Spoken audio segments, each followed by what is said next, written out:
大家好，欢迎收看 Easy Mandarin 中文播客。为什么每一次这个手势都有点不一样啊？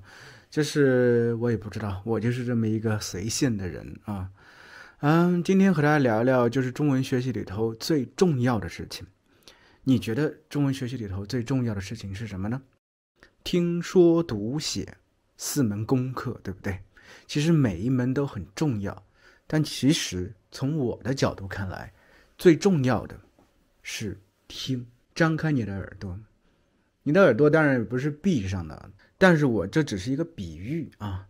因为听它其实有2种形态，一种是被动的去听，对不对？比如说你身处在一个环境里头，那些材料作为你的一个背景音，或者你在看一些电视的时候，这些台词它对你而言只是说告诉你一些信息而已，所以你不会特别在意每一个词的意思究竟是怎么样的，你也不会特别在意这个演员的发音是怎么样，他在说这句话的时候是怎么样一个状态，他在说这句话的时候是怎么样一个腔调，怎么样一个节奏，你统统都不会在意，因为你是很被动的去听去吸收。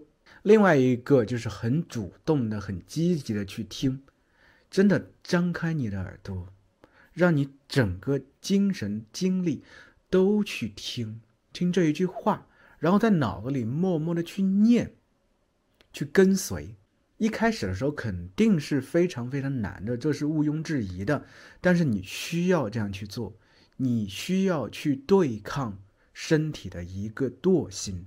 身体的惰性是什么？是好逸恶劳，对不对？身体其实是最懒的，人的所有的器官啊，就是进化到现在这个状态，就最明显一个特征啊，就是懒惰。怎么懒怎么来。我们其实在学习中文的时候，就是说在对抗自己的懒惰的天性的这么一个过程，因为你需要不断去对抗自己懒散的这么一个人，给自己设下一些线啊，我不应该怎么样，我不必怎么样。 No， 不，你应该怎么样，你应该去这样去做。我现在给大家讲其实是听的方法了，然后过一会儿我再给大家讲一下为什么要听以及怎么听啊。当然怎么听还是方法，以及听什么样的材料。对，我先说一下怎么听吧，因为我觉得这个是至关重要的，很多人可能不是那么在乎的。就是我们可能因为现在这个学习材料太多了，对不对？满眼都是啊，互联网的东西实在是太多了，根本听不过来，对不对？我今天听这个，明天听那个，后天听那个，而且确实每个人时间真是有限的。现在这个社会其实最宝贵的东西是什么？就是时间呢。时间怎么分配啊？所以我们这些教中文的做视频的老师肯定的目的就是抢占大家的时间啊。现在大家能看到在这个 YouTube 上有越来越多的中文老师，大家都开始卷起来了。中国人就是这个样子，无论在做任何事情都在卷的这么一个过程，虽然对于我们中文老师而言可能是辛苦的，但其实在一定程度上又是快乐的，因为我们在做自己喜欢做的事情啊。但是啊，对于学生而言绝对是这个福音啊，绝对是利好的。为什么呢？因为我们既然在卷的过程中，我们就得去竞争，怎么样去和对手去比较，所以我们肯定会希望自己做的东西是精益求精的，越来越好的，越来越能针对你们这些中文学习者的。其实之前的话，我一开始做视频的时候会比较散一些，东一榔头西一棒槌，但现在我其实做的东西是比较集中的，就是我确保我做出来的这些东西是适合中级学习者的。因为我知道其实初级学习者的材料太多了，至于你已经到了高级的水平的话，你自然可以去直接享受给中国人做的这种母语者的这些材料，对不对？这些节目等等，那些东西也特别特别多，但是这个中间这一段其实是有缺失的。因为我们知道对于这部分的同学而言，初级太简单，高级又有点难，所以我现在做的东西，包括大叔做的东西，其实都是做一个桥梁啊。既然要做桥梁，这个桥梁就一定要结实，对不对？不能走到上面突然之间呱嗒一下桥断了塌了，你掉到了河里头，对不对？其次，这个桥一定要发挥作用，就是真正的能让你在走这座桥的时候慢慢赋予你一些真正的能力，不是说听过了就过了。我为什么反复强调这一点，就是很多人在学习中文的时候，或者在练习听力的时候，真的就听过了就过了。你千万不敢这个样子，这个样子对你而言其实是没有真正的用处的。你能真正学到什么东西呢？其实不要说很远的东西，其实就算对我而言，我其实一直以来强调了很多次，就是我是怎么学习中文的。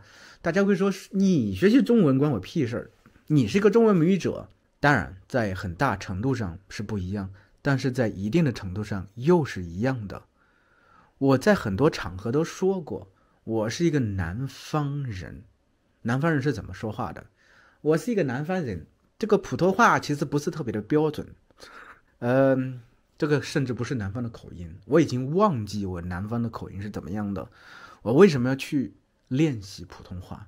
而且什么样的普通话是真正有用的，值得我去练习的呢？我有没有练习的材料呢？对不对？其实这个就回到一开始这个点，就是听力上，我是真正通过听力这个手段切入，去带动我的普通话的增长，普通话水平的增长。你可能觉得很困惑，纯听就行吗？对，就是纯听。但听的时候一定要沉浸式的，非常细致的听每一个点，不能说听过就忘了。而且我觉得选择的材料是非常非常重要的。首先你很喜欢这个材料，其次就是我觉得选择这个材料你一定要注意有一点，就是这个人的说话方式是你能真正学到的，就是你很喜欢他的说话方式，你想像他一样。那个时候我就很喜欢这两个人，一个是这个陈道明啊，影帝啊，他演了很多很多这个电视剧啊、电影等等。我就找出两种类型的这个题材的电视剧啊，因为两种类型题材的电视剧，它在里头说话的方式有些不一样。一个是古装片，古装片的话更讲究拿腔拿调，对，它有一种戏剧腔，但是模仿这种戏剧腔是很爽的，你特别容易能沉浸在那种夸张的那种情绪的展现里头，很舒服。另外一个就是很生活化的，叫什么中国式离婚啊，就是很日常的说话是怎么样的。你会发现他就算在很日常的说话里头，和我们平常老百姓的说话还是有些不一样的，听起来还是特别特别的舒服。就算一些特别特别简单的句子，听起来怎么就这么舒服？为什么就这么舒服？这就是有原因，它的发音方式是不一样的。而且我现在其实在学习这个演播，就是有声书的演播啊，花了很多钱去学习这个东西。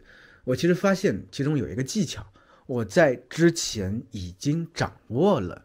就大家发现，就是我说话的声音整体是比较浑厚的，是有一定的美感在里头的。首先它的节奏感很好，其次就是我的发音，我动用了这个共鸣，口腔共鸣、鼻腔共鸣啊。还有另外一个共鸣是什么？忘了，就是主要是口腔共鸣。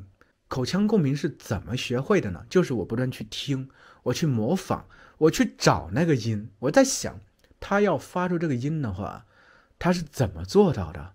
要是我按照原来的发音方式，肯定是做不到这一点的。我就去琢磨。其实同学们，这个琢磨是非常非常重要的。很多人的学习效率为什么如此之高？很多人为什么让人觉得有灵性、有灵气？就是他会思考，他会琢磨。